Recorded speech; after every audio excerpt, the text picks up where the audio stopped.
last years of the 19th century, that human affairs were being watched from the timeless worlds of space.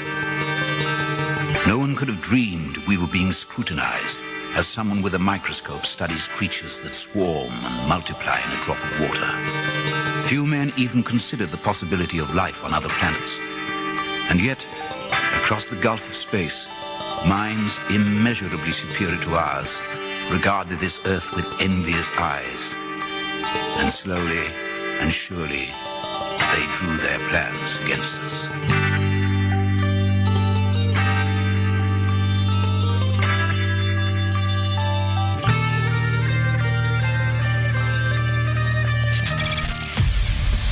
Broadcasting live from a tiny studio somewhere in North America. This is Dark Matters Radio Live. And now I give you your host, the Silverback of ufology. Here's Don Ecker. And good evening, ladies and gentlemen. Welcome back to another edition of Dark Matters Radio right here on KGRA Radio, your contact point to the paranormal. This, as usual, is our open lines show, and Mark Center and Richard Saraday are both here tonight. But this morning, my wife had to have an appointment with an orthopedist, which meant I was the designated driver, which I've been for the last 3 weeks, the designated dishwasher, the designated all-around good guy husband, taking care of things at the hacienda. So we go down there. After 3 or 4 hours, we come home, and I checked my phone, and I had 3, soon to be 4, phone calls from my buddy John Brandenburg. So I pick up the phone, John's on there, and after what he told me, I said, John, why don't you join us tonight on our open line show? And he said, why, sure, Don. So, John, welcome back to DMR. How are you doing? Always a pleasure and an honor to be on your show, Don, and I'm doing great. I got bragging rights now. Yes, you do. I'll be insufferable for the next couple months. John has been working on something called the GEM theory, which involves gravity, anti-gravity, and associated things. Now, you know, if we're talking about drinking plum brandy from Eastern Europe called Slivovitz, I can tell you the gravity will put you right down on the ground. But this is the other side of gravity. So, John, what was emanating out of Russia that got you so fired up? Well, I have been working on unified field, trying to unify gravity and electromagnetism. It's the old Einstein problem. And the goal was to be able to modify gravity fields with electromagnetic fields to see if that was theoretically possible. And so I've been working on that for a long time. I started publishing papers in about 1988 and 86.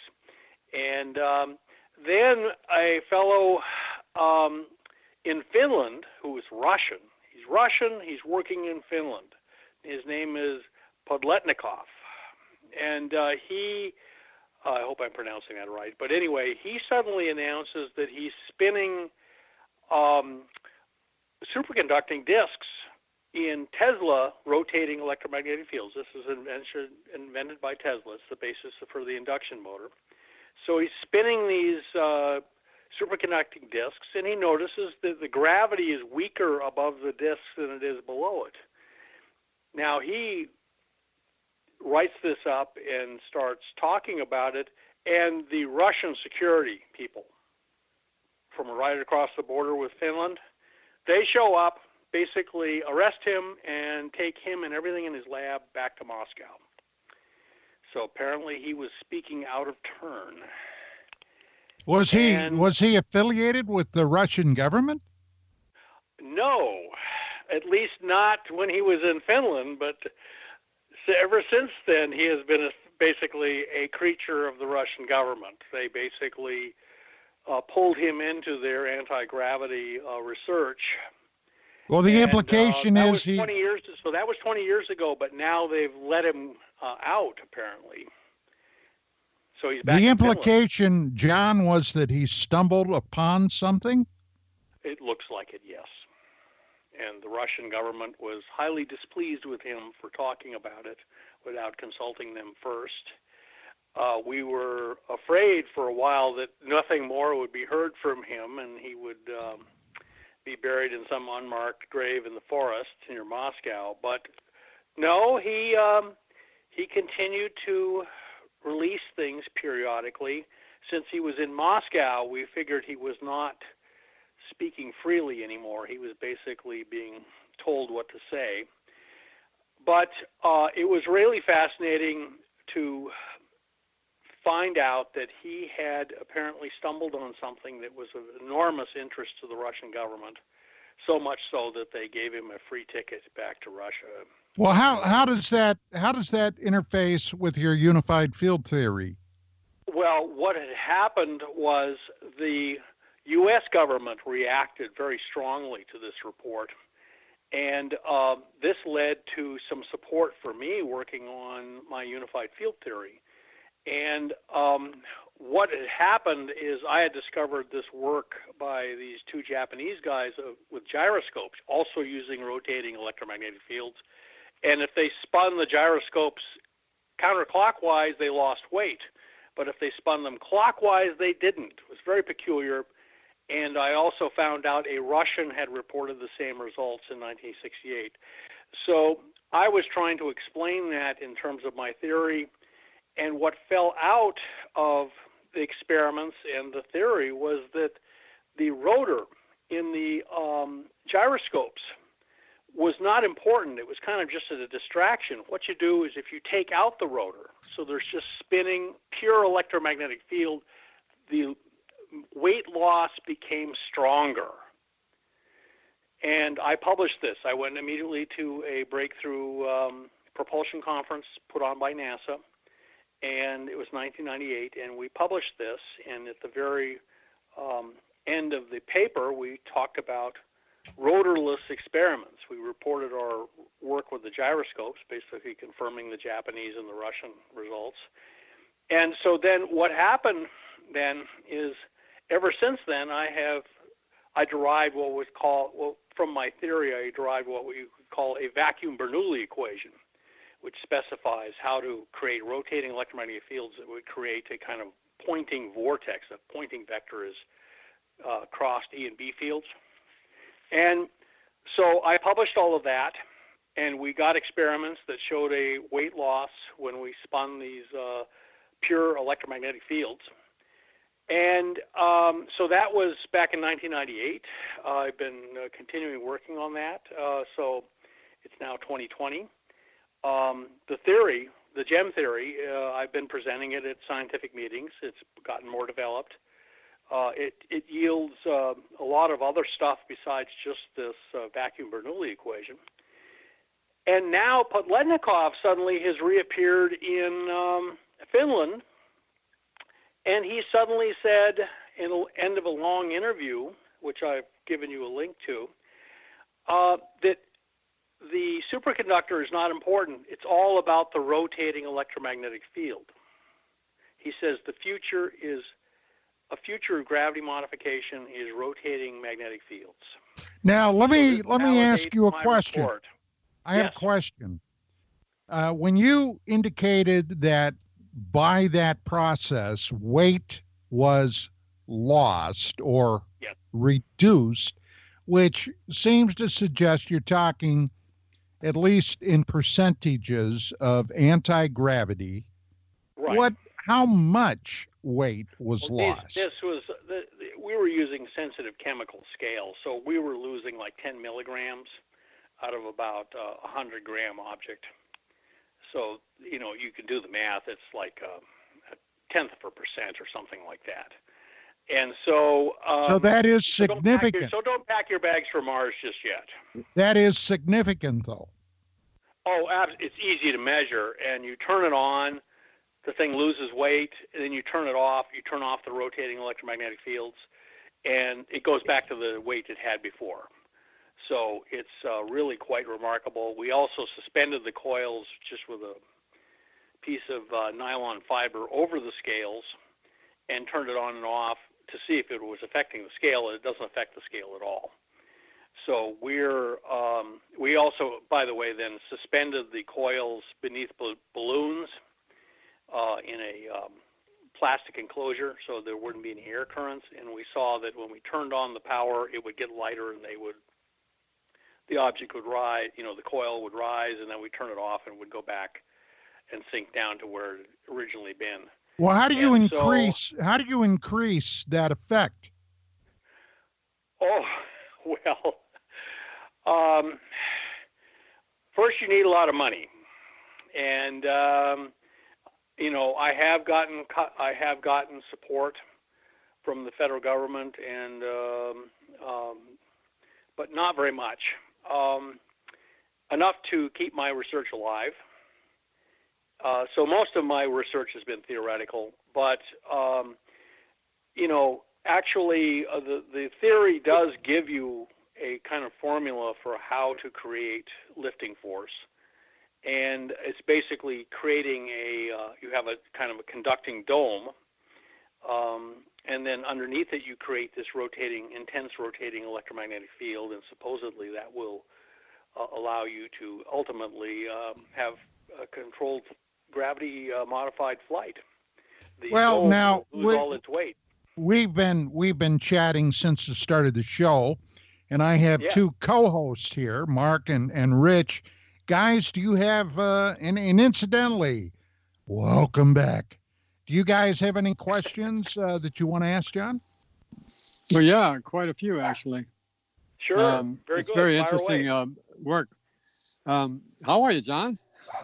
Oh, great. And by the way, I have a book written on this that does it without math. It's basically just shows a bunch of diagrams and things like this. It's called it's called Beyond Einstein's Unified Field, Gravity and E&M Redefined. And so it's out from Adventures Unlimited Press, and it gives a basic, oh, good. I'll check it out. That's right down my alley. It gives a basic rundown on the theory and how it works. And basically, the key in the theory to creating gravity modification, making things lose weight so they could fly, is Nikolai Tesla's rotating fields, which was invented, by Nikolai Tesla. And he may have seen this effect himself because towards the end of his life, he was talking about his own theory of gravity and of anti-gravity, in fact. So, by the way, I'll just say that Podletnikov is the closest thing we have to a spokesperson from the Russian anti-gravity program. Well, several things strike me about this situation. It's very interesting. Yes. So if the Navy has a patent now on a design for a triangular-shaped craft, as you know. And basically, it sounds like the thing that's been bandied about for 25 years about the TR-3B, A and B, right? Are you familiar with that? Those presentations vaguely, claiming that we have that? I know that there have been. I have grown up, like you guys have, with the idea that U.S. government had a secret anti-gravity program. Yeah, I do believe that because I remember when it kind of all went dark around 1958 after they'd been talking about the Air Force has been building flying saucers, and all of a sudden they stopped talking about all that. And then my roommate and I were, and then my roommate and I in 1964, 65, we're driving from Albuquerque back to Santa Fe, where the small humanitarian located on a Sunday afternoon. Girls. Hey, Rich. Across the highway. Albuquerque, Santa Fe. Richard. I can't hear him. I can't hear him either. Richard. Rich, your mic or something crapped out there, buddy. And something was glinting between the tracks, Bill. Well, Don, so Bill. they're driving into Mexico, and they see something. Was still in contact with.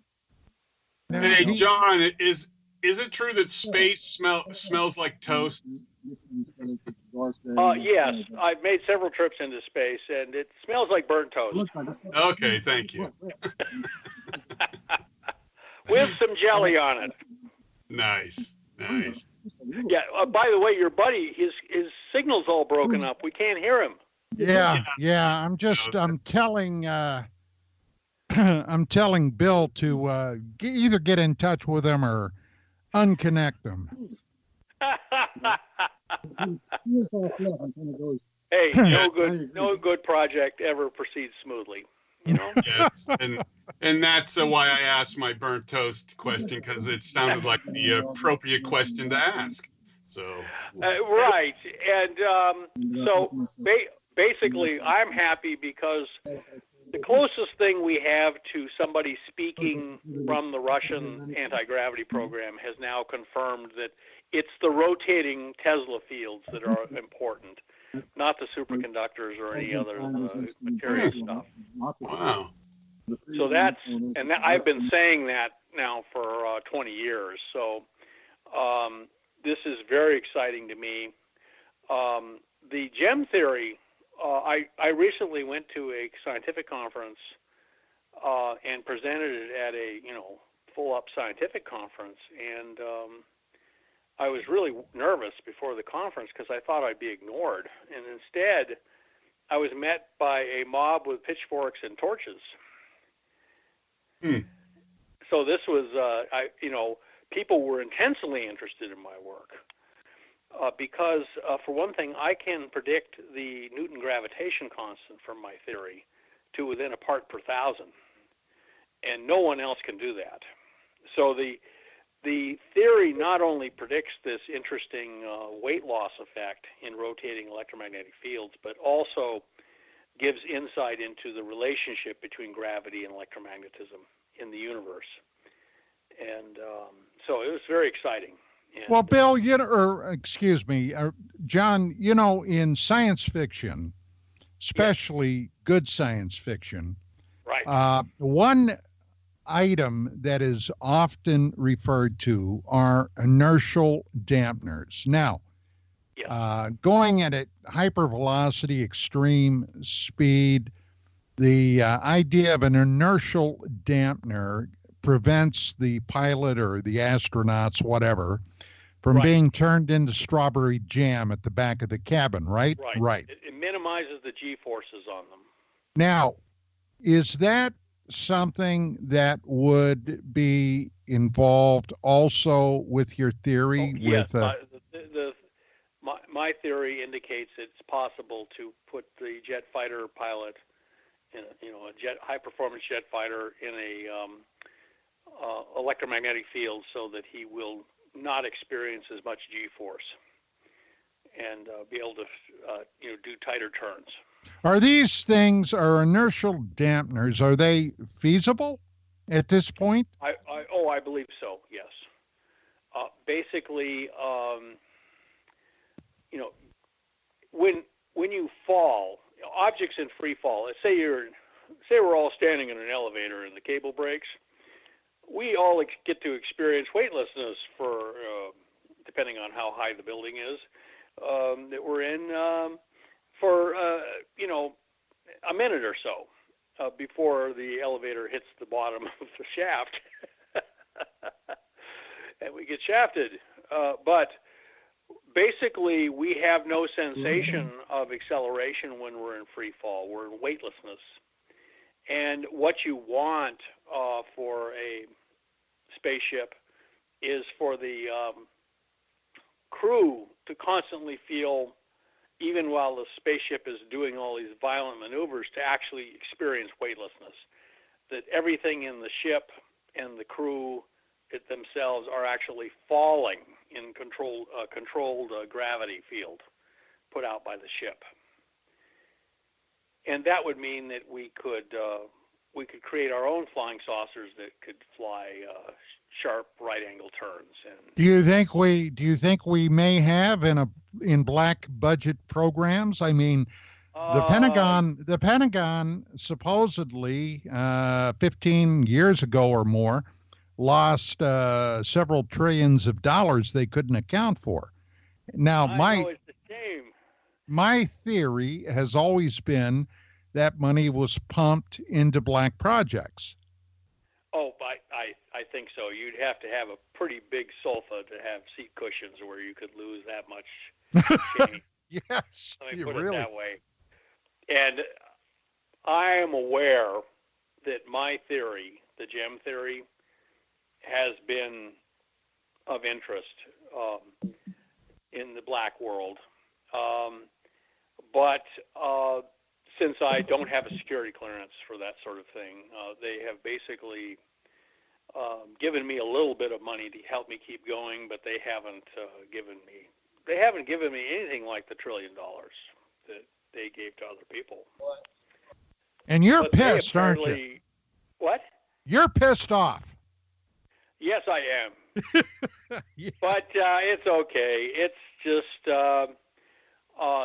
at one point in my career, I felt I was being approached as to whether I wanted to work at Site 51. But I had just read some reports about some really awful stuff that had happened out there involving, hazardous materials, and that they sacrificed everything for security, including elementary safety considerations, apparently. So I did not feel like that was where I wanted to go. So instead, they hired this guy named Bob Lazar. Yeah. Yeah, that worked out well. But he didn't work out really well either, Yeah, how did that go? The U.S. government, it is my understanding, ever since they recovered some of this technology from the Germans during World War II, has been working on this. And the story I heard was that the Germans had, by putting enormous amount of resources, just to give you some idea, the Germans spent more on the V2 program than we spent on the Manhattan Project. So they were spending so much money on these wonder weapons, and the most wonderful of all the wonder weapons was supposedly going to be this gravity nullifying, Bell experiment. Now, we don't know how far it went. The drawings, however, show what appear to be flying saucers with 3 bumps on the bottom. Right. If you just do a Google search for Hannibal 2 saucer, it's got 3 bumps on the bottom. Those 3 bumps are obviously, to me, the coils for a Tesla 3-phase rotating field, because it uses 3-phase. And so there's some dispute as to how far along they got. Well, that was 75 years ago, for God's sake. I know. Can you imagine how much scientific talent and money the U.S. government poured into this problem? It's just mind-boggling. Trillions of dollars. So they had an enormous budget to do this, and they had some really smart people. And I'll also mention that Einstein is by that time in the United States, and he's working at the Princeton Institute for Advanced Study. And he complains that it seems like the U.S. government is trying to discourage people from being interested in his unified field theory. So he was apparently trying to invent a theory that would allow gravity modification by E&M fields. But the U.S. government, even though they had him working at this nice institute, basically Oppenheimer, who was the head of the institute, ran around telling everybody that Einstein was crazy and not to pay any attention to him. And Oppenheimer was a commie, so what do you think about that? Well, it was a very complicated time. And Oppenheimer was apparently still upset that they had dropped the atomic bombs on Hiroshima and Nagasaki without consulting him properly. And, I mean, what's 1 million American lives? You know, my Uncle Barney was about to embark on the invasion of Japan, but because of the atomic bomb, he didn't have to, and was able to teach me the rudiments of electricity and magnetism. So I am very grateful for the Manhattan Project. Oh, But, my Lord, yeah. Actually, as we all know, or we should know, if they still teach this in history, originally the first and prime target of the Manhattan Project were the Nazis. But exactly. we managed to close that up without having, because we didn't even have them available yet by May of 45. But anybody that thinks the Americans screwed the pooch by dropping those 2 bombs on Japan have to really go back and read some history on the islands of Tarawa, Peleliu, Okinawa, Iwo Jima. Okinawa and Iwo Jima, they thought we'd lose 1 million men taking Japan, and Japan would have been completely destroyed. It would only now be recovering. They were even training young kids, school children, to resist using spears, for God's sake. Yes, they were. Can you imagine the bloodbath that would have been? It goes beyond the pale. But anyway, we're not here to talk about Japan. We're getting far afield. But the fact is that Einstein was working on unified field theory. Well, John, hang on. Yeah. Hang on. Hold that thought, because I just about did it again and missed my break time. Oh, my God. This is Dark Matters Radio, and tonight, as a special guest, Dr. John Brandenburg will be back with loads more. Stick around.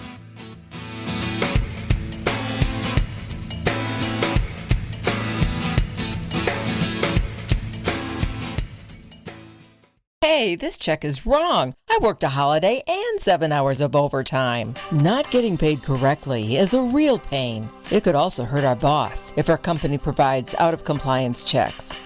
That's right, construction companies doing business with the government can get fined, or officials of the companies can go to jail if the checks aren't right. It's a law. The Davis-Bacon Act has 30 compliance issues for every check, but there is an easy way for construction companies to be in compliance. EMARS offers Compliant Client, a web-based system that finds and corrects all 30 of the possible out-of-compliance check issues. Users of Compliant Client report an 80% savings in time and money. Running a weekly payroll usually takes about 5 minutes. All 15,000 plus clients of EMARS have never had a legal compliance issue. Plus, they sleep better on check day. Contact EMARS at emarsinc.com or call 480-595-0466. OMG! People are jumping on board to the Life Change Tea Regiment. Brew, steep, and drink for a gentle, taste-great cleanse. It's changing how they feel. See what everybody's talking about. Log on to getthetea.com. That's getthetea.com. Life Change Tea aids in digestive slowdown and helps people get moving down a healthy path. We won't make claims. We'll just let you decide. Experience is much better than a commercial anyway. If you want results, log on to getthetea.com and purchase your super strength cleansing tea. You won't be disappointed. And if you're looking for some mind-body suggestions, go to YouTube and punch in the search bar Health Matters Now. That's Health Matters Now. Put power into your health now. So, getthetea.com. That's getthetea.com for super strength tea. And YouTube, Health Matters Now. That's Health Matters Now for valuable suggestions. Getthetea.com. The tea that makes you go. Ew, yuck. They're unhealthy and gross.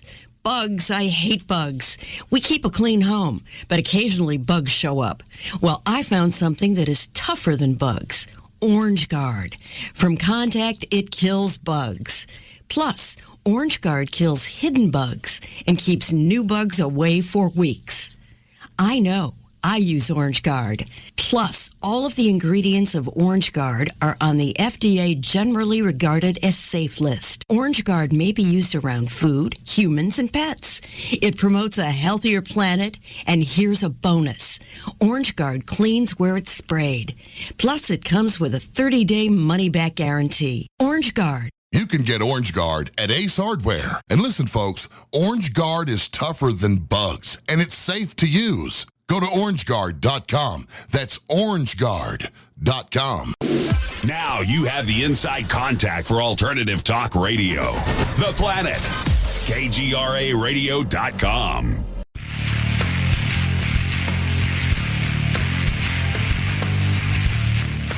And ladies and gentlemen, we are back. And once again, Mr. Richard Saraday is rejoining us. He was having, well, I guess it was rather obvious, some issues with his microphone. Rich, are you back, buddy?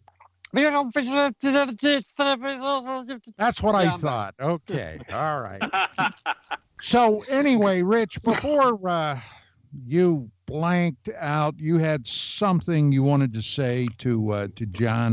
Do you want to revisit that or just move Just along? very quickly, I'll summarize it.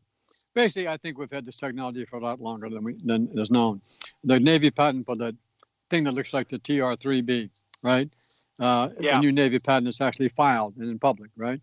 I think what's happening is that they're letting it run its course like this is just arriving on the scene and we can talk about it because they've created the climate for it now. And kind of softening up the astonished public, and the academia who think UFOs are a bucket of, whatever. And, they're kind of conditioning our generation more and more to accept these things as possible before coming out and saying, oh, yeah, we got that stuff or whatever. Well, but I think we've had it for a long time. Rich, what do you think is the motivation for suddenly disclosing stuff like this? Do you think they have guilty consciences? No, I think it's they trying to maintain the ability to direct the conversation like they've done forever. There you go.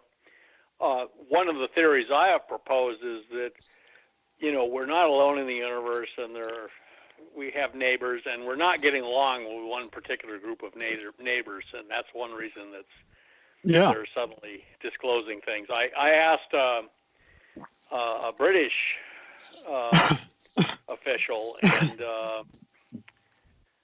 I said, I have a theory that something has gone south in outer space with one of our groups of neighbors, and he just looked at me very carefully and said, "That's a very interesting theory, Dr. Brandenburg." Which meant to me, okay, I must be pretty close to the truth.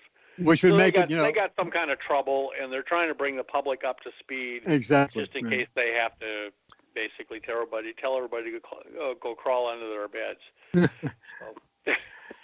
Well, yeah, I mean, there's some shaking going on, and the ability to still manage the conversation and not create panic or anything else. Quite a challenge. They want to be able to manage it. John, in the last 50 years, many venues have opened up. Okay. Yeah. One that I'm particularly interested in is the idea of Earth catastrophism, that roughly 11,000 or so years ago, the planet, our planet Earth, underwent a tremendous trauma that might have been Earth crustal shifting. There was a giant impact, probably from a comet source, where as a result of a comet breaking up, there were 6-7 impacts around North America, Greenland, and in Europe, which caused the rapid melting of the ice caps and what probably was the event that we know of as the biblical flood. Okay, now. Right. The biblical flood apparently is our oral history record of a near extinction event for the Exactly. And that's exactly right, a near extinction event. Now, as a result, since the 60s, that has become more and more a topic of public conversation. People like Graham Hancock, Robert Bauval, others, have been talking about that event for years. The sinking of the so-called Atlantean civilization and so on. UFOs, which in the 60s, regardless of some of the real bright lights trumpeting that cause, people like Jim McDonald, Dr. James McDonald, people like Major Donald Kehoe, Isaac Sanderson, many others, and they were all routinely... By the way, don't forget Roscoe Hilton, Admiral Roscoe Hilton Calder was the right-hand man to Donald Kehoe. Yes. Talk about controlling the conversation.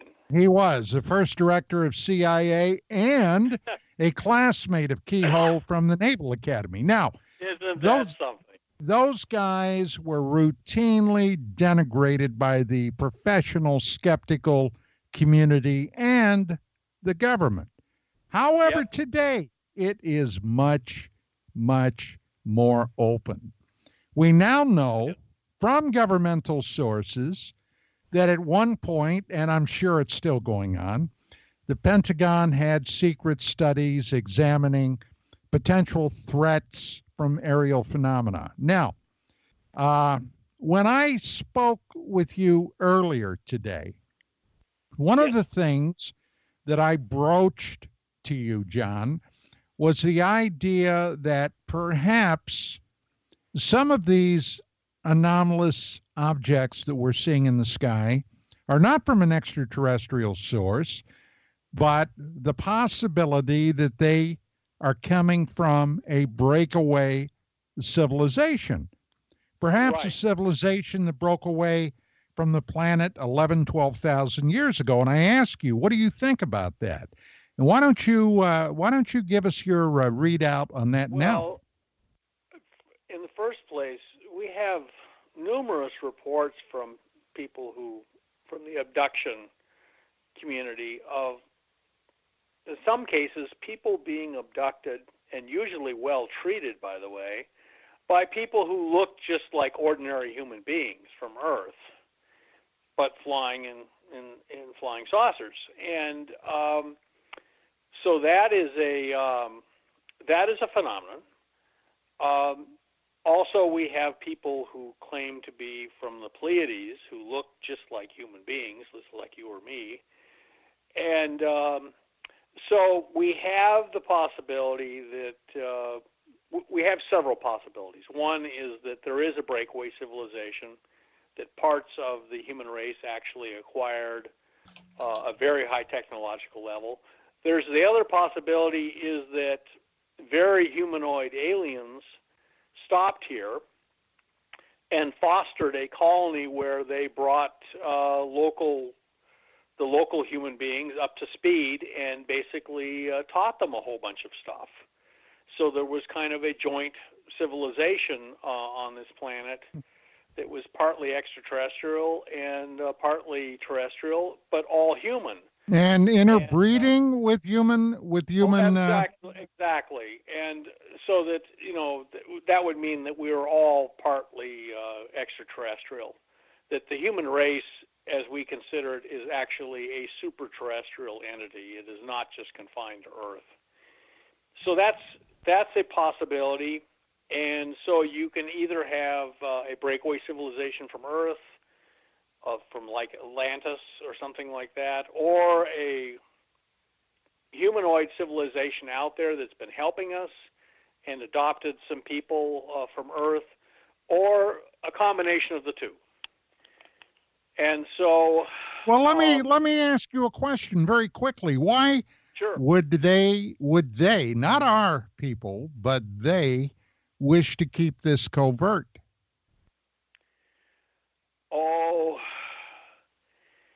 this is very, very disturbing. This is one of the most religious countries on earth, believe it or not. And I spent time in my early 20s as a fundamentalist because my parents had decided to join a fundamentalist church, and we were told from the pulpit that there was no extraterrestrial life. I mean, it was amazing scientific opinion from the guy who just graduated from Bible college. And so wait a minute. I have always maintained when I have had encounters with narrow-minded, bigoted people like that, okay, I would ask them, well, in other words, what you're saying is your God is not immense enough to entertain extraterrestrial life. Is that what you're telling me? Yeah. And they had no answer for that. That's what they're saying, basically. They like to keep things simple. And, a messy cosmos with other flesh and blood, including other human beings out there in the stars, that's pretty complicated. And so they, but the fact, and I wrote a book on this called Cosmic Jesus, where I went into the ancient Greek language, which the New Testament is written in, and it turns out the word for world throughout the Bible is the word cosmos. So when Jesus says, go out into all the cosmos, go out into all the world and preach the gospel to every creature to his disciples, he's literally saying, go out into all the universe and preach the gospel to every creature. So, without getting too deeply into that, this very narrow reading of the Bible is just that. It's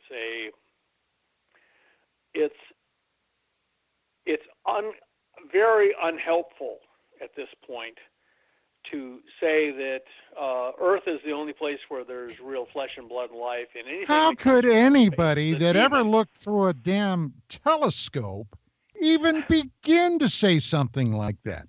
I know. Well, it's. I mean, we are only one. Very frightening to some people. One planet in a galaxy with billions upon billions of potential life-giving planets, and one galaxy within billions and hundreds of billions of other galaxies. I know it's completely. It's nonsensical to believe that we're the only planet with flesh and blood life on it. And that the rest of the universe is basically just for show, so we can look at something in the night sky. So be that as it may, unfortunately, if you're the U.S. government... Mute, Richard? Yes, Don, I was on mute. No, you weren't. Well, I just came off mute, so I don't know. Well, anyway, okay, what are you hearing? The scratchy? Yeah. Yeah. Okay, I think I fixed it. Well, it's real quiet now, that's for sure. There's no scratching noises. Yeah, I just got to keep my head still. I think the Site 51 people are trying to interfere with this broadcast. That's what I think. I'm sorry, guys. I really apologize. Anyway, I'll be very careful. I'm going to be like a museum statue and listen. Okay, very good. Pretend you're at the Getty. I'm just saying that the U.S. government must countenance the fact that a lot of people out there in the general population believe that anything from outer space is a demon or something. So that's a very difficult problem to work with. In fact, one of the examples I use for how the U.S. government views this entire matter is they're pilots on a jet airliner and one of the engines has quit. Do they tell the passengers back there? No. I was on an airliner where that actually happened, and they basically said, "Oh, we've decided to land this aircraft for a little maintenance." That's what they said. I was on a helicopter one time that got shot down as it was taking off, and talk about a real exciting time. What did the pilot say to you? Oh, I think we've had a little power issue with our duck engine. Well, yeah, see, if you're the pilot and co-pilot of an airliner and one of the engines goes out, you don't call up and over the PA system and tell the passengers that's what's happened. You But basically yet, just say, yes. a few years ago, there was a huge story that broke in the UFO field about a group within the Pentagon itself that apparently were really strong practicing Christians that suggested that especially interdimensional travel involved demons. And I can't think of the name of the group right off. Rich, do you recall what that was? Yeah, that's the Collins Elite. The Collins Elite. CIA. Yeah, they were I've CIA. only started They hearing weren't, about that DoD. recently. Yeah, and they convinced anything to do with this as demons. Yeah, You know, the it's Collins so convenient. Elite. That was. You know, it's like anything in life. It's a lens you're looking at it through.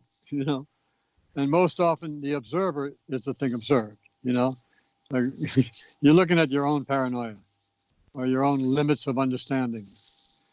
Exactly. So it's maddening. It's like a little bit like a parakeet that has been living in a cage all its life, and then suddenly you take it out of the cage, and it just sits there on a perch because it's so used to being in a cage that it doesn't know how to fly across the room or any place else. It just imagines that is forbidden. And so we have to get up to speed. But remember President Reagan warning us about the possibility of an invasion from outer space. And he warned us repeatedly. And the first two times he did it, I thought, he's just doing some kind of rhetorical thing. The third and the fourth, I realized, no, he's doing a little brinkmanship here. He's possibly trying to bring us up to speed that we're going to have a real crisis involving outer space. And you notice the Cold War ended very quickly after that. So that was 30 years ago. That was 30 years ago, and I think my own belief is we may be facing a similar situation. Something had happened when Reagan, there was the rumor that we had an armed clash at some secret base between aliens and humans during the Carter administration, and then Reagan basically inherited that situation, and that was one of the reasons he was saying that, is that things got very nasty for a while. Well, my God, one of the places he said it was at the United Nations. Now that... I know. That caused, I'm sure, a lot of people to sit up and take notice. Oh, it did. I mean, I first time he said it, I thought, it's just Ronnie. And then the second time he said it, I thought, what's he doing? And then the third time he said it, I thought, because by that time I was working in Washington, D.C. on the Star Wars program, and I thought, he means it. We got some big problem he doesn't want to go into detail about, but he's trying to prepare us for a crisis. Well, earlier when I was speaking about catastrophism, John, yes, one of the points that I wanted to get to, especially in light of the possibility of less than friendly extraterrestrials. That should get you a nice catastrophe here. Oh yeah, absolutely. So my point is, let us say, for the sake of the argument, that there were hostile ETs out there, or a potential extinctor asteroid or comet coming right at the planet. Right. You've been around. My God, you were the second in charge of the Clementine mission when we went back. I wasn't second. I was. There was a sheriff, and I was one of the deputies. Okay. All right. Yeah, well, my point is, what if suddenly, without a lot of forethought about it, we are suddenly confronted? Do you think, in your heart of hearts, that we already have, how do I say this, nuclear firecrackers up there ready to go? I believe we are prepared for that contingency very strongly. And one of the first, small nuclear weapons they made was an air-to-air missile warhead, and you can actually see them testing it. The guys who invented it standing out in the desert, they set it off above them, and there's a bright flash, and then they seem to relax, and then the shockwave hits them. And so they have miniature nuclear warheads that they can put on Sidewinder missiles. And what's the yield on those approximately? Oh, I'd say probably 10 to 100 tons of TNT. Enough to make a good dent. Enough to make a good dent in anything up there. Right. And by the way, the stories I heard is that a flying saucer was brought down by a single pistol bullet fired, by a panicked security guard at an Air Force base. And that really amazed everyone, especially the people who were flying in the saucer, that one bullet could bring them down. So, but the same thing could happen to a jet fighter.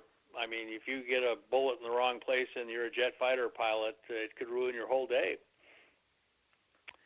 And so these are big, complicated devices, and they're, they have very vulnerable parts, and they are built also to be very lightweight, so they don't have any armor plate on them. And so I believe the U.S. government is very well equipped for the contingency of an invasion from outer space.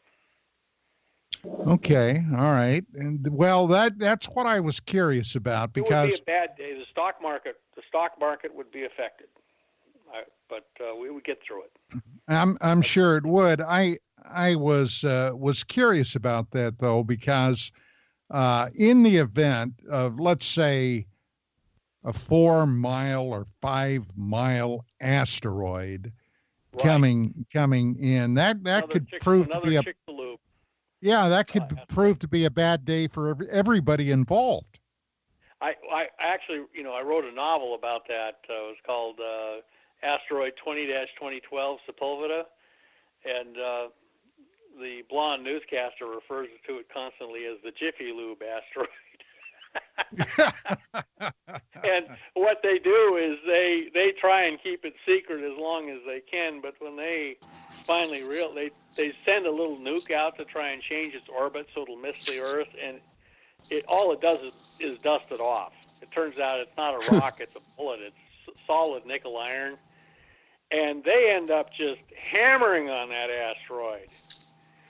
They're hitting it every day with 5 and 10 megaton hydrogen bombs, and they fracture it internally and then hit it with really big nuclear weapons when it gets close to Earth.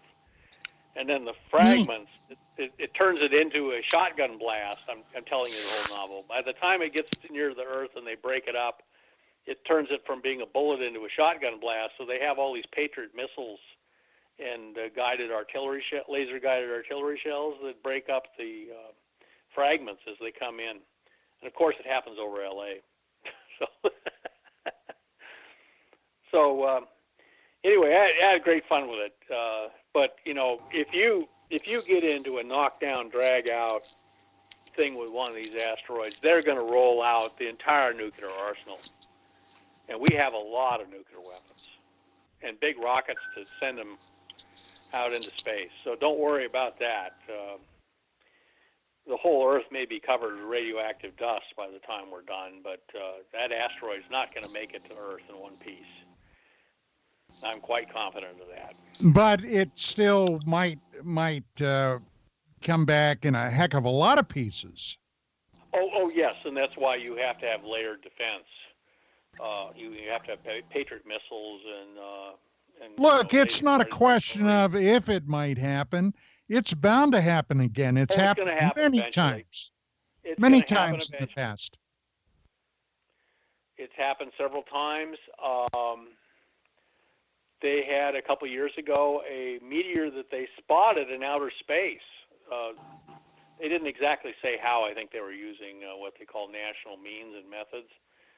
They had a spy satellite spotted it, and they figured out it was going to hit in Sudan, which is a big desert mostly. And Sudan at the time was having a civil war, so the asteroid came in and hit and made a crater. Nobody even noticed in Sudan. How big was it? Oh, it only made about like a 10-foot crater. It was most of it burned up in the atmosphere. So by the time it reached Earth, it was pretty small. But they did get a piece of it, and they had nice spy satellite pictures of its glowing trail. But they've gotten pretty good at this. The really big things like the Chicxulub type things that would wipe out the human race, those have to be big, and that means we can see them coming for a long time. Well, if Small we stuff that would maybe wipe out what's that? Well, if we really truly do have ET friendlies out there, of course, this may be wishful thinking, but wouldn't it seem that they would assist in some way? I mean, providing I actually have that in my novels. The reason the government doesn't do anything about the asteroid initially is because this group that's negotiating with the extraterrestrials says, don't worry, we've got this problem solved because the ETs are going to help us. And they don't say that, but they just say, don't worry, we've got this problem covered. And then they suddenly announce, after 3 months have been wasted, oh, you're on your own. Yeah. Okay. Look, we are at the top of the hour. We got to take our top of the hour break. When we come back, I will open the phone lines after we are back. If you'd like to call in, here's the number, 855-472-5483 or 85 KGRA Live. And all of that is courtesy of the Paranormal Radio app hotline. Stick around, gang. We'll be back.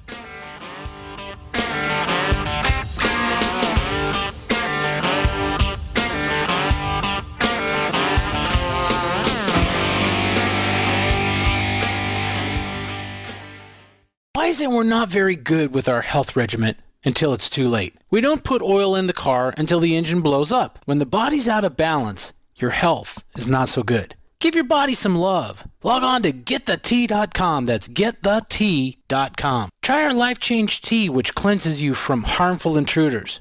A clean colon is one of the ways to bring the body in balance. We also carry organic supplements to help you get where you need to go. So do your body a favor. Log on to GetTheT.com. That's GetTheT.com. You can even visit our sales page to save some dough. Does anybody call money dough anymore? Anyway, if you're looking for short, helpful health tips, go to YouTube and punch in Health Matters Now. That's Health Matters Now.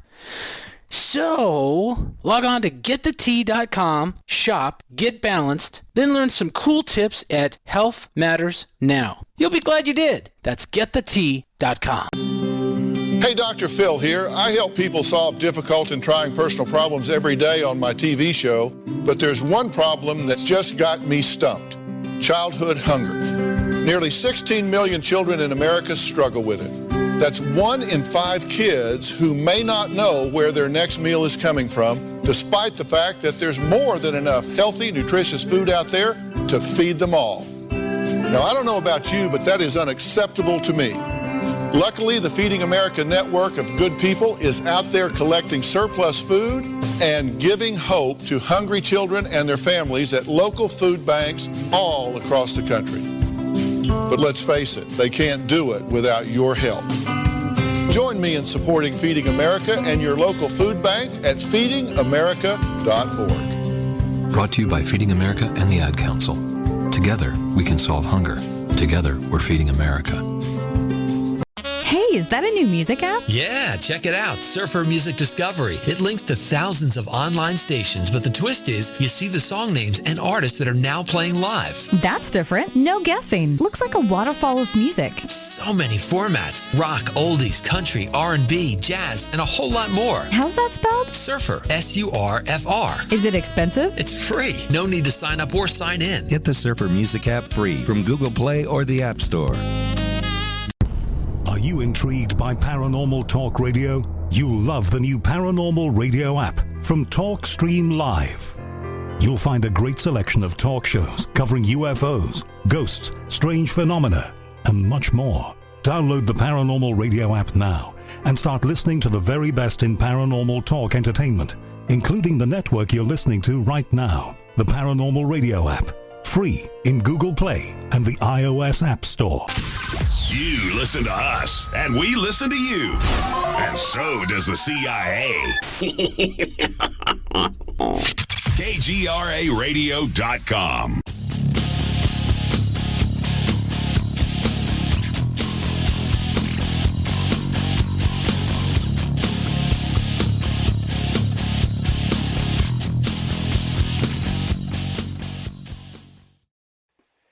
And, you know, there is a department of various alien races that actually calculate casualties. And they decided that it would be counterproductive to try and get into it with the human beings, since the human beings like to fight.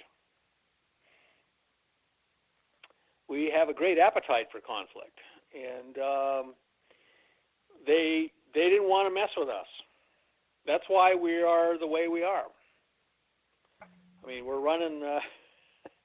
Somebody told me once the aliens had already taken over the Earth, but they'd done this stuff. I said, well, they're doing a really damn poor job of running this place. No, the human race is basically running its own planet, and we've been doing that. It's been, 80 years since Roswell. They have lost a lot of ships here. I mean, we've lost a lot of jet fighters apparently, but they've lost a lot of ships.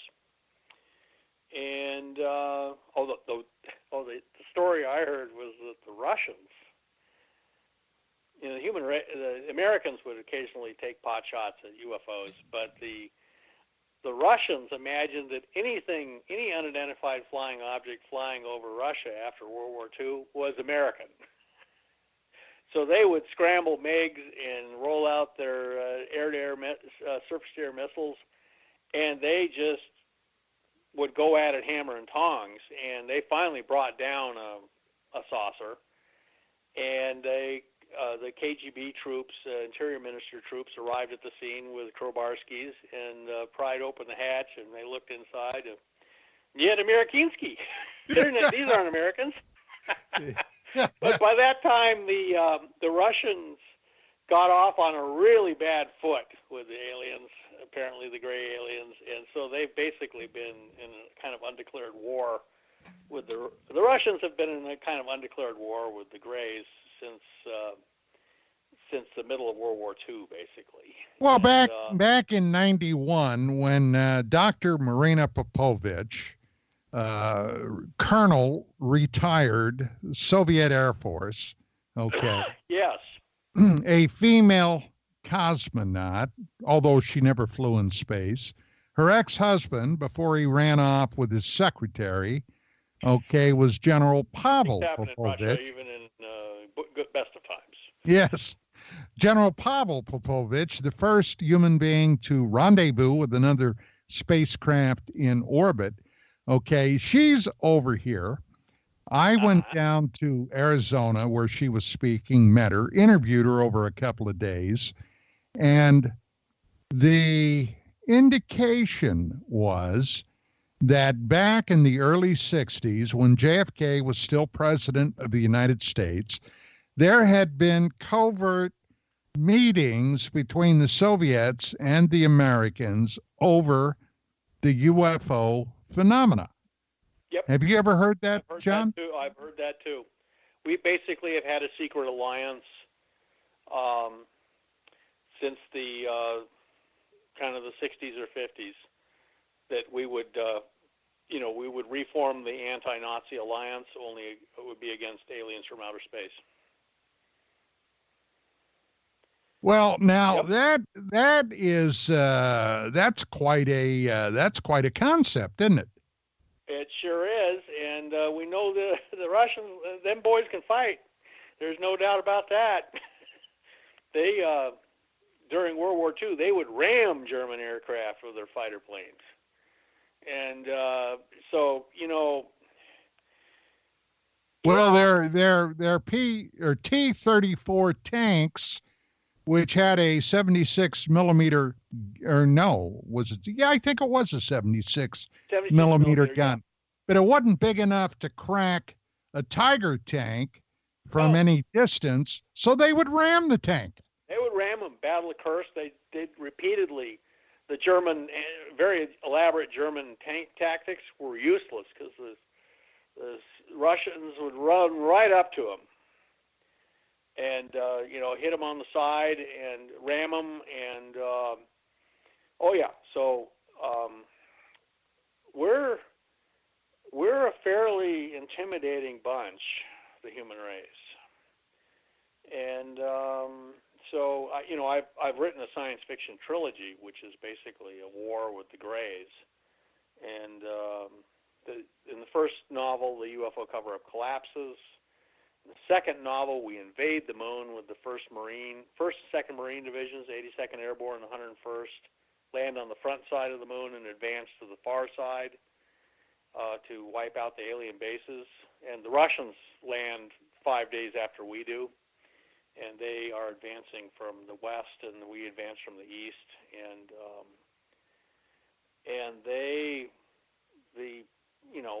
I just put in the novel that the gray aliens have no stomach for a long, ferocious war with the human race. They are not prepared for a ground war, especially on the moon, and they want to win without any fighting. They want to just kind of march in here and dazzle everybody and get people that we know to surrender to them. Where are your books available now, John? Oh, they're on Amazon.com.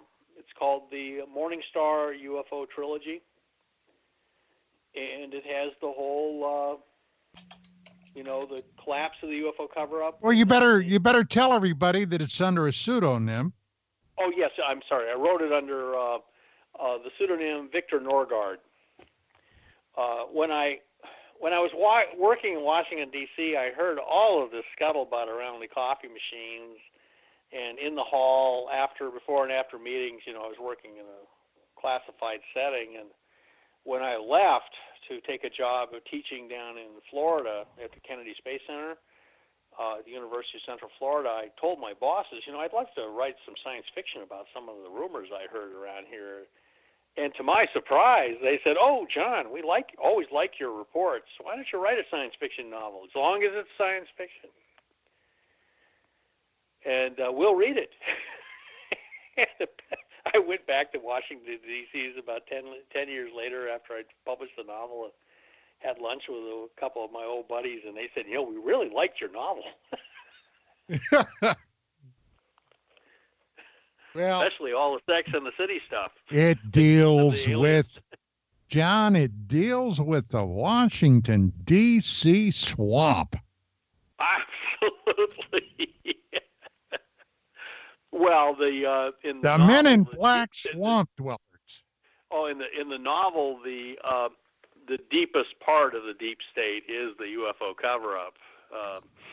And it's ridden with factions, and part of the UFO cover-up, this is in the novel, wants the cover-up to end, and another part, views it as a source of power, that they have this cover-up. In fact, the subtitle of the novel is Absolute Secrecy Creates Absolute Power. And when these two women journalists, of course they're both beautiful, and they work like for Fox News or something, they bring down the UFO cover-up with these leaked documents. There's an attempted coup d'etat with tanks in the streets, and so they have a tank battle right on Capitol Hill between the forces loyal to the Constitution and the forces loyal to the secret government, and so it's a dramatic novel. I went for the drama, and but I was amazed that in certain circles in Washington, D.C., the UFO cover-up is not really a cover-up. It's an open secret. And well, it's always been an open secret. I mean, good Lord, we've been talking about it since 1947. Over that time period, over 70 years, a tremendous amount of real, honest-to-Pete information has leaked. Oh, when they released the MJ-12 papers, and somebody sent them to me in the mail. They came through the mail slot of my apartment, and I looked at them, and I thought, oh, my God, because the markings looked so they looked like classified documents I used at work, and so I immediately took them down to the FBI headquarters and turned them in, and gosh, and the reaction of the FBI people at the front desk in the J. Edgar Hoover building was, "You can't give us those there. Those are classified. We don't have any safes for them." Were they actually classified? The FBI investigated. They took the documents around to the various agencies, and no one would claim them. So they concluded they must be hoaxes. Okay. That's the story. Well, now, the other lady. story I heard, by the way, is that they are authentically part of an information release. Ladies and gentlemen, the phone lines are open. I just got a note from our producer that says, hey, they're kind of working. So if you'd like to join in with any thoughts or ideas, questions, whatever, give us a call at 855-472-5483 or 85 KGRA Live. And I'll keep my fingers crossed, and we'll see if anything happens. Yeah, but I basically tried to write a good piece of fiction that was interesting with interesting characters, and the whole thing, the UFO cover-up does not collapse like Watergate in my novel. It explodes at the end, and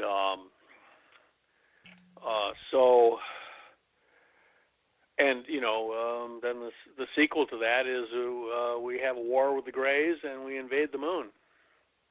And finally, in the third novel, the Greys finally pool their intelligence. What if we had to get to the moon right now? Right now, right this bloody moment. Could we do it? I believe we could. Yeah, in fact, that brings up a good point, because on the web, I keep on seeing this thing that I think he was working for NASA or something, where he says, we no longer have the technology to go to the moon. Oh, that's malarkey. That's malarkey. Right. Forgive me for using a politically loaded term. That's nonsense. The only reason we don't have the Space Launch System, the SLS, ready to go is because they gave it to Boeing. And Boeing has been a little bit shaky lately. I was at a meeting in Huntsville, and I talked to a member of the Boeing people who are developing the Space Launch System, which is a Saturn V, basically class vehicle, just built out of the space shuttle parts. Mm-hmm. And he was bragging to me about that they'd managed to expand the budget and make it more complicated. And I said, well, you have cost overruns and you're behind schedule. And he just smiled. Like, well, that's good management strategy for Boeing. It means we make more money. And I thought, somebody like Elon Musk has got to just put them out of business. because we can't do this. Elon Musk's thing could take people to the moon now. Their big Falcon 9 Heavy. I believe it could put people in lunar orbit without any problem at all. Yeah, there's an article up on Forbes where the guy says, let's build another Saturn V in a limb. We don't have the factories or the tools. We don't have the materials. We don't have the expertise. Blah blah blah. Oh, that's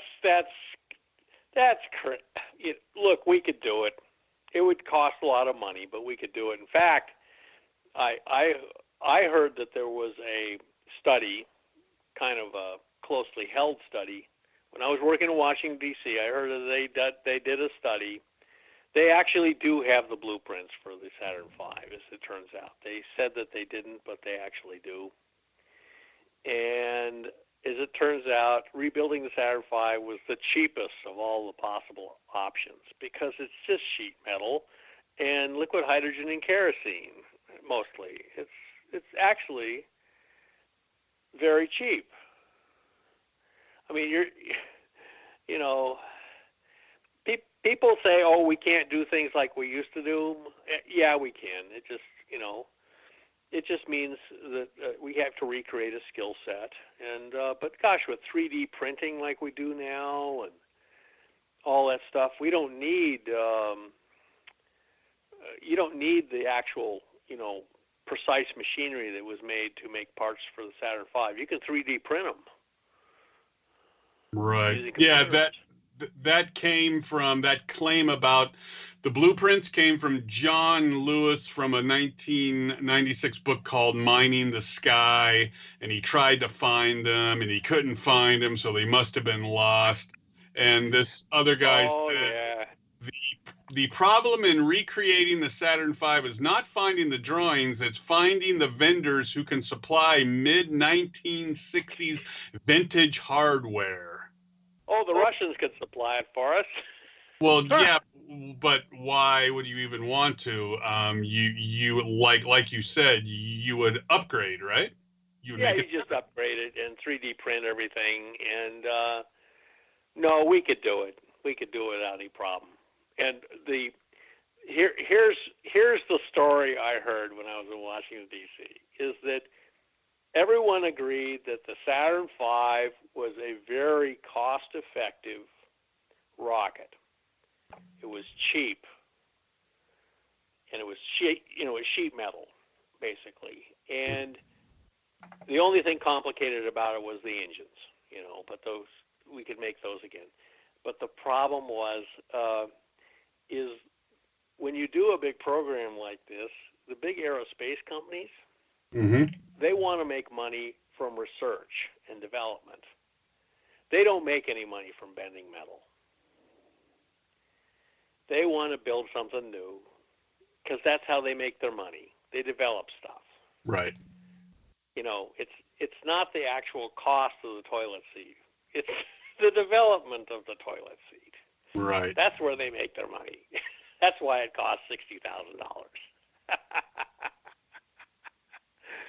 So these people at Boeing have just been shamelessly taking money from. It's called this. By the way, the SLS is called in Washington D.C. the Senate Launch System, because contracts for its building are scattered all throughout the United States. I don't think there is one state in the union that doesn't have a piece of the SLS, and so it's basically it's a moneymaker for everybody. Guys, we're at our last break point, so we're going to go ahead, take that break. Ladies and gentlemen, this is your opportunity to give us a call. I already see some calls coming in. I guess the phones are working. 855-472-5483, courtesy of the Paranormal Radio app hotline. We will be back.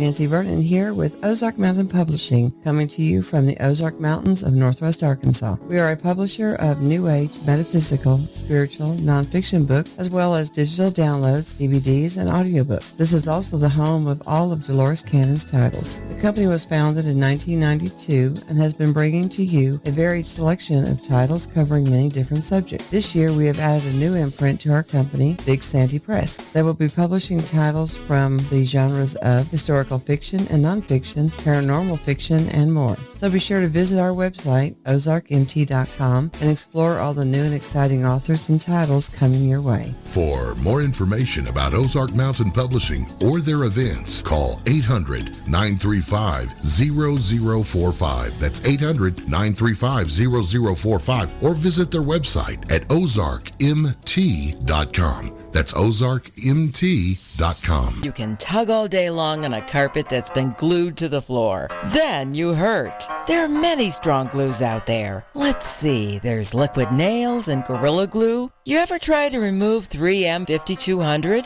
That adhesive is strong. Then there's bathroom caulk, silicone rubber, adhesive tape, super glue, flex tape, and stickers. Graffiti. Scientists have come up with glues that stay stuck and can't be removed. Until now. Until Handyman Formula by DeBond. That's right. 95% of adhesives become unstuck when you spray Handyman Formula directly on them. Just spray, wait a few minutes, and remove. It's amazing. Most adhesives become unstuck when you use Handyman Formula. Visit DeBondCorporation.com or MCMaster.com. Call 561-575-4200. This stuff really works. Handyman Formula by DeBond, a great Christmas gift.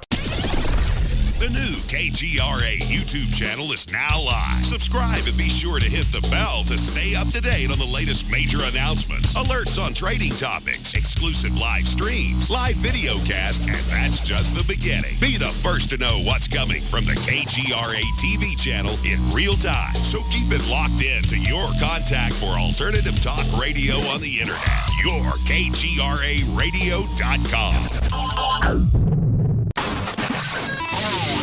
KGRA Radio is your interactive alternative talk media. Sponsored by the Paranormal Radio app. The KGRA rolls out its new high-definition call-in phone lines. 855-472-5483. That's 85-KGRA-LIVE. The Paranormal Radio app hotline gives our listeners the ability to call in and interact with your favorite host. Post questions for the guest. And win KGRA swag like t-shirts, books, DVDs, conference tickets, and more. Your interactive alternative talk media. KGRAradio.com. Mainstream media's most wanted. KGRAradio.com.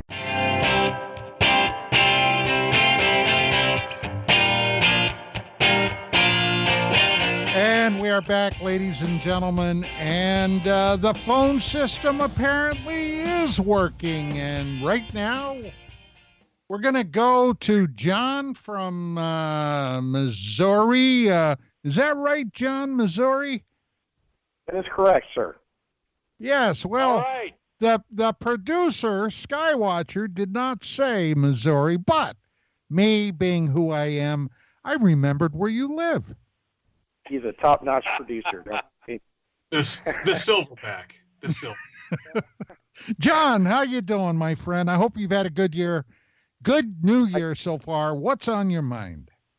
Oh, it's always a pleasure to have Dr. Brandenburg online. You couldn't ask for a better guest. And so I had a question primarily for him, and then a question for the group.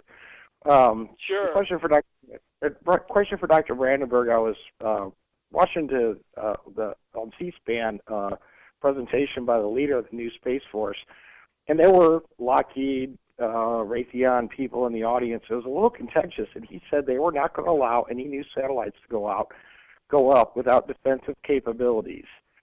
So I wanted to ask you, Dr. Brandenburg, what kind of defensive capabilities can you think of that they would? Great question, John. Great question. Unfortunately, since I haven't worked in Washington D.C. for quite some time. I wouldn't actually know in any detail what they mean by defensive capabilities, but I think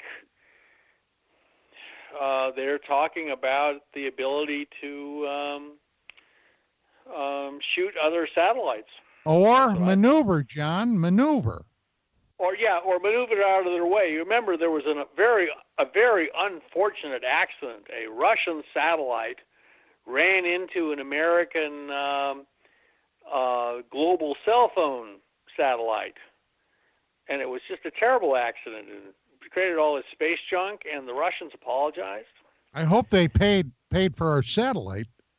And it was was a very awkward moment for the Russians, but they managed to show up for meetings anyway. And so the Russians basically showed that they had a lot of satellites up there that we consider just space junk that they still control, and they can guide them to hit our satellites at will. And that's what that showed.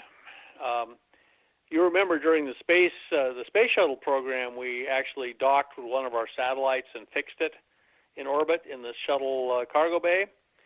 And what happened after that was about a month after that had happened, the Russians called us up at Cheyenne Mountain and said, watch very carefully the next satellite that comes over the United States. And we were watching it, and then it blew up into a million pieces. It had a TNT charge on it, apparently. And they said, that's what's going to happen if you try and dock with one of our satellites in orbit with your new toy, the space shuttle. So the Russians take space and space access very seriously, and they take it as a point of pride that they can knock down American satellites at will. Now, so we have to have the ability to have satellites that can have their own radar and sense something coming and get out of the way. Now, we have a air-to-space missile that can be carried aloft by our fighter planes that can, and I believe it's already been proven, take a satellite out of orbit. Is that correct? I worked with a guy who was in charge of that project. So they go up to what, like 40, 50,000 feet and launch?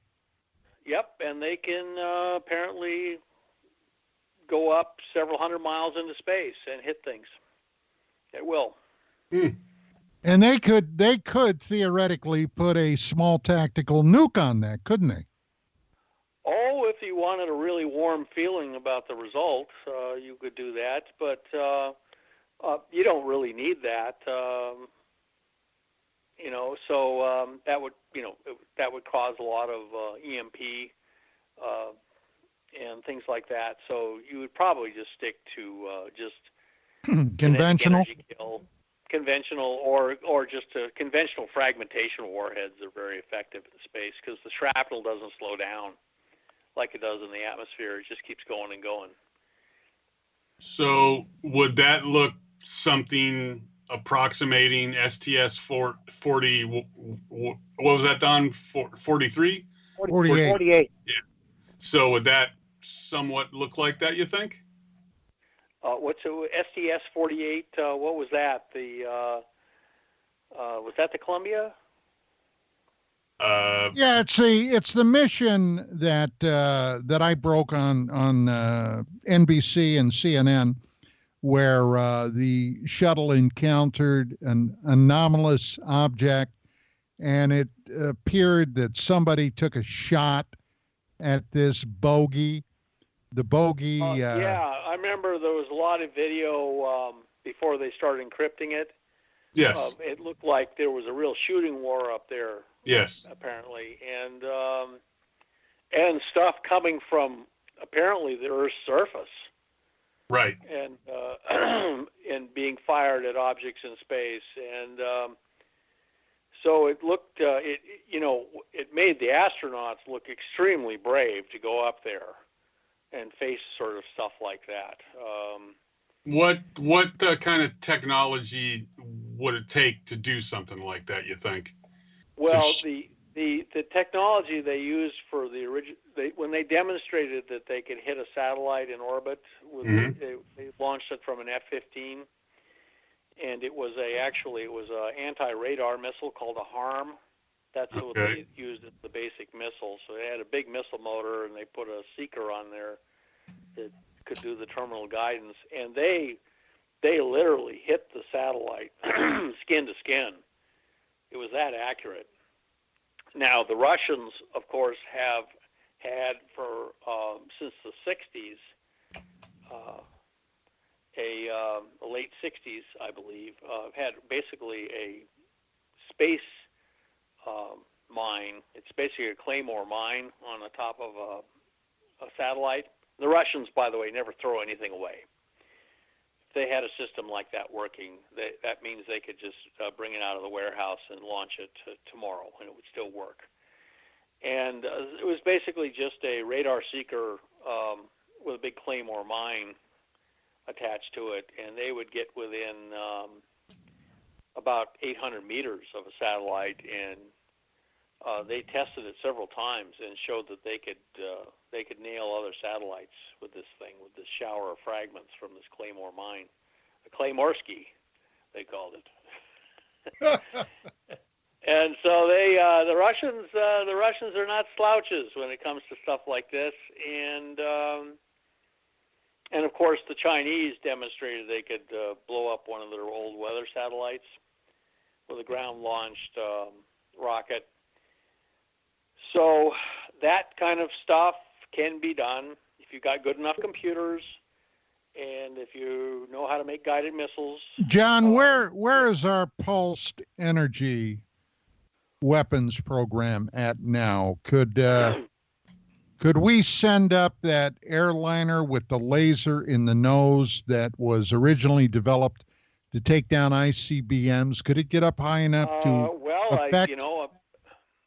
Apparently that's still flying. I haven't kept up with that program, and like I said, I haven't worked in Washington, D.C. for a long time. So it's my understanding that it's still active and still an active program, and we maintain that capability. The rocket is simpler. It doesn't cost so much as the laser. And also we have big radio telescopes that can be turned into big microwave weapons to zap. Well, where in the hell were all these weapon systems when that pissant country Iran was shooting surface-to-surface missiles at our troops in Iraq?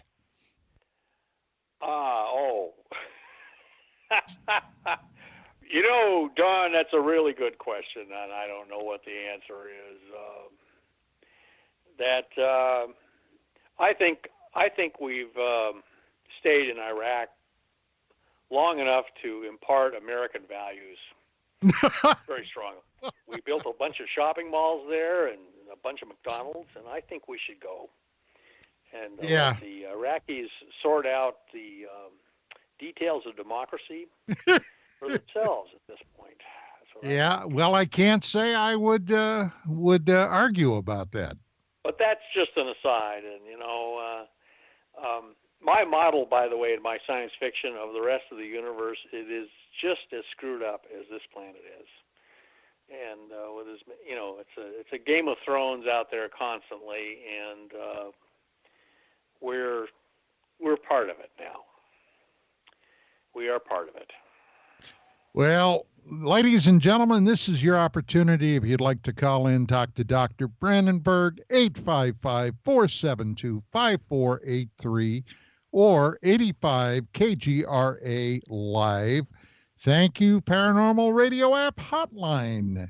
And this is your opportunity. John, what else was on your mind? Anything else? Well, I think I mentioned I'm having a pretty good year so far. The year. No, I was talking to our phone caller. Oh, I'm sorry, the other John. I like your name, John from Missouri. I like your name. Well, you're Dr. Brandenburg to me always. Before I hop off, there's one thing I did want to ask, because with the release of the current Space Force emblem, it just reminds me of something. This is not name dropping, but Greg Bishop said over a year ago, because it was kind of coincidental that Tom DeLonge and the hint of a new Space Force kind of came along together, and he told me, he goes, he really believed that he thought this was an attempt to get both the public to give both their blood and treasure. By blood, he means sons and daughters for the military service, and treasure by their finances, to support a renewed military effort through a Space Force. And there's nothing, and I haven't seen anything to date, outside of threats from obviously China and Russia and things like that, that really have questioned his hypothesis for that, which was well over a year ago. So, yeah, I'd like your thoughts on that. Well, the military, and this goes back to the days of the Roman Empire and even before that, the military constantly must market itself to the public, that we're doing something important for you. And right now, the U.S. military, we have this occupation of Afghanistan. We've built a whole bunch of McDonald's there and a bunch of shopping malls, and it doesn't seem to have gotten them to love us anymore. And same with Iraq, and those are not really very exciting places anymore to young men and women to go serve. But space, there's something with some romance associated with it. I saw a hell of a funny meme that I put up on Facebook a number of weeks ago, might even be a couple of months, and it shows 3 stormtroopers from Star Wars. And one of them is riding a big beast, and they're standing in the middle of the desert, and it says, "The Space Force." And you still end up serving in a desert. So that's right. I got to say that Mars looks pretty much like Afghanistan, and but I think we will. I think we're going to do it. We have to advance. We have to come to grips with the universe we were born into, and the universe where, if I'm right, especially about what happened on Mars, we live in a universe that can get pretty rough sometimes, and but that's okay. John, we're a pretty rough bunch ourselves. 25 years ago, a TV show premiered. I forget now which channel or which network it was on, but it was called Space Above and Beyond. Do you recall it?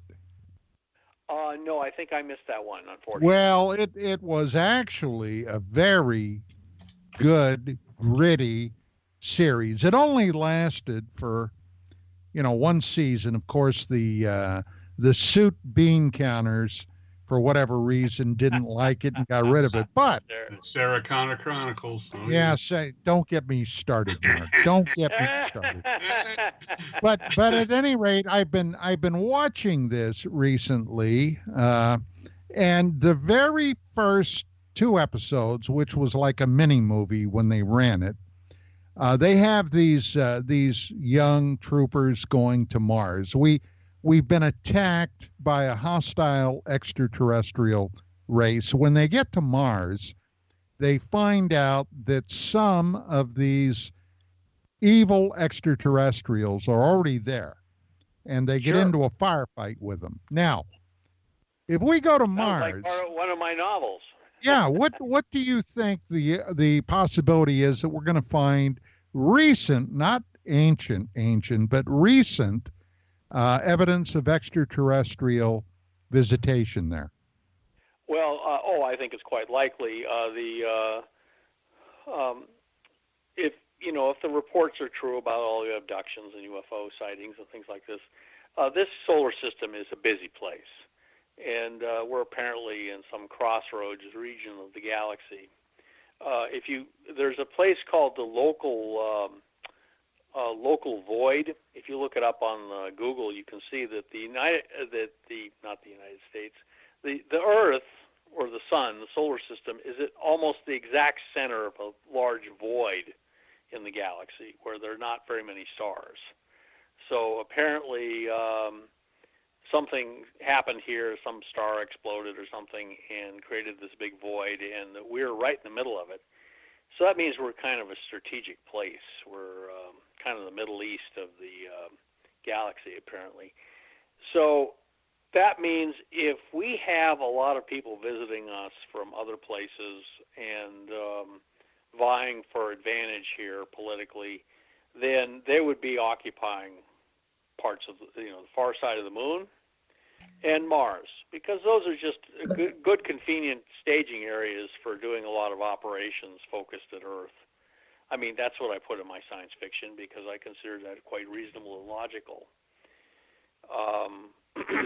Now, the nice thing is that anyone who builds stuff on the far side of the moon does so because they don't want to be watched by people on Earth. And that means they're afraid of us. We have satellites up there right now, though. Oh, I know. The moon, everything that happens on the moon now is heavily photographed, and also on Mars. So anyone who doesn't like being photographed a lot is probably going to think about moving out of here. Okay. Well, John, thank you for your call. Did that pretty much answer your questions? Oh, beyond expectations. Thank you, gentlemen. Have a good weekend. Okay, John, you too.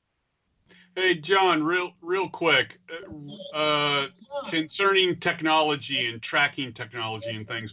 Yeah. I assume you saw the video of when we took out that terrorist a couple of weeks ago? Yes, I saw some pictures.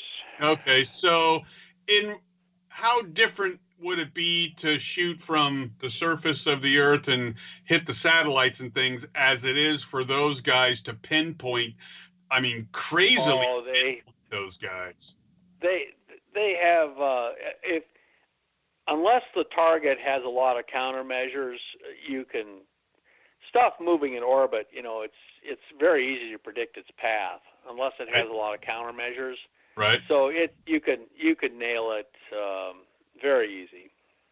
So you would think that with the correct software and all that, it would even be easier to get to something like that than to. Oh yeah, I mean there are no stop signs in orbit, Right. So if you're tracking something for a Hellfire missile or the equivalent for space, you don't have to worry that the object you're tracking has got to worry about traffic or a cat running out in front of it or something like that.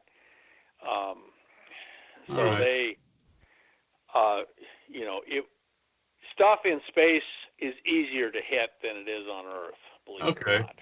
So no air resistance. There was a meme some time ago with Arnold Schwarzenegger as a joke one about we need to blow up the moon. So just because I got you on here, considering the size of the A-bombs we did, how much would it take to blow up the moon? Now, just so you know, back in 58 or 59, 1958-59, there was a Pentagon plan to launch a nuke at the moon. Right. Yep. Okay, to see if we could hit it. Now, of course, that got shouted down. Whatever moron came up with that idea, I hope they kicked his ass out of the military. But that was a real plan at one point, wasn't it, John? So, like, how many A-bombs that we used in Japan would it take? I think that's just not a realistic plan. You could probably, in space, if you have you'd have to go out to the asteroid belt to get all the uranium and everything necessary. It would take more uranium than is probably available on Earth, at least, in terms of surface mining and things like that. So it would take a lot of stuff. And the problem is, if you actually blew up the moon, then of course half of it would end up on the planet Earth, and that would be very unpleasant. Yeah, John, but if you have even a good pair of binoculars and you look at the moon, okay, you can see some pretty big rocks hit that in the past that would dwarf our atomic arsenal. So I wouldn't worry about that. So is the moon round or flat, John? I'm confused. Well, as near as I can tell, it's just flat like a coin. Exactly. But the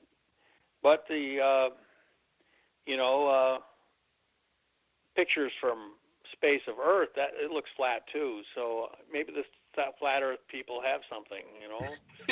Maybe they're both the moon and the Earth are flat. What a maroon! I'm just saying.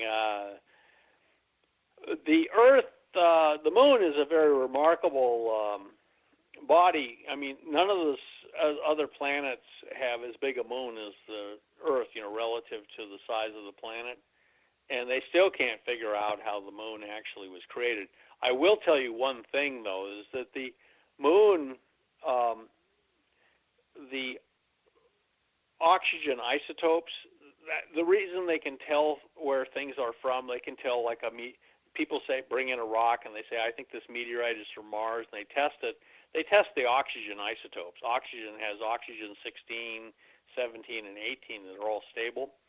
And if you ratio those three isotopes, you can actually figure out where in the solar systems things came from. The asteroid belt has apparently a signature. Things from Earth have a signature, and the signature of Earth and the moon is the same. So it looks like the Earth and the moon did form from the same pot of stuff. And so it's a great so that's good. At least we know that the Earth and the moon seem to have formed together from the same cloud of stuff at the same time. Yeah. Well, it's all there's a lot of the moon rocks and Earth rocks are pretty different.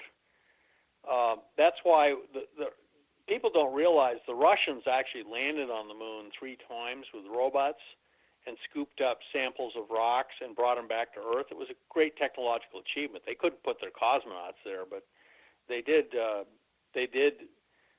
accomplish that. They brought back some of their own moon rocks, and then we actually had a meeting with the Russians where we swapped rocks. We said, we'll show you ours if you show you theirs, and so we swapped rocks, and that's how the Russians knew that we'd gone to the moon, because our moon rocks and their moon rocks matched chemically and isotopically. So, if there was anybody who would know that we didn't actually go to the moon, it would have been the Russians. But imagine losing a car race and then having your opponent do 6 victory laps. Hey, I just wanted to say. Apparently the Russians during the latter part of the Nixon administration actually called us up and said, "Okay, you guys have proved your point." Okay, guys, we are fast approaching the last few seconds of the show. John, it's been a pleasure to have you on tonight. Thank you so much, Don, for having me on. And Mark and Rich, thank you so much. Yes. And so basically the Russians have verified part of my unified field theory for making anti-gravity, and that's good. Nice. Hey, I'll take it. Stay in touch, John. Oh, I sure will. And Mark, do you have anything you want to say before we sign off? I do. I'd like to say happy birthday to Skywatcher's mom, Elizabeth. Happy birthday. All right. I didn't know it was her birthday. Yes, it Happy is. Birthday, Mom. That's right. And I'd like to say God bless Sam and Dean Winchester. They're halfway through their last season, and I've got tears in my eyes. And it was a lot of fun, John. Thank you very much. You're the smartest guy I know. That's it, guys. That's it. Hey, have a great weekend, everybody, and we'll see you next week. Have a great weekend.